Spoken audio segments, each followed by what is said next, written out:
দেখো বন্ধুরা আমি কি করেছি। আমাদের গাছে মিটুলি হয়েছিল, সেগুলো সব তুলে নিয়ে এসেছি। দাঁড়াও তোমাদেরকে দেখাচ্ছি।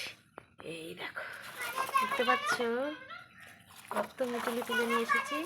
সব থোকা থোকা মিটুলি, থোকা থোকা থোকা থোকা থোকা থোকা। আচ্ছা, এই দেখো থোকা থোকা মিটুলি। এই দেখো এক থোকা। এইটা তো আমার কাছে দারুণ লেগেছে। এই দেখো, এগুলোকে আমরা যখন ছোট ছিলাম তখন এগুলোকে বলতাম পুঁই শাকের ডিম। আর এখন বড় হয়ে বুঝতে শিখেছি, এখন আর পুঁই শাকের ডিম বলি না, এখন মিটুলিই বলি। এখন জেনে গেছি এর নামটা কি, এখন জানি যে এগুলোকে মিটুলি বলে। সেই জন্য এখন আর পুঁই শাকের ডিম বলি না, মিটুলি বলি। এগুলো চিংড়ি মাছ দিয়ে করলেও খুব সুন্দর লাগে।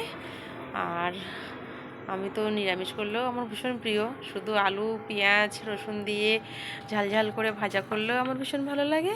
আর চিংড়ি মাছ দিয়ে রান্না করলেও আমার ভীষণ ভালো লাগে। তো তোমরা কে কীরকমভাবে খাও অবশ্যই আমাকে জানিও। আর আমি যদি রান্নার ভিডিওটা করতে পারি তাহলে অবশ্যই তোমাদেরকেও দেখাবো। তো আজকে এই পর্যন্তই, টাটা।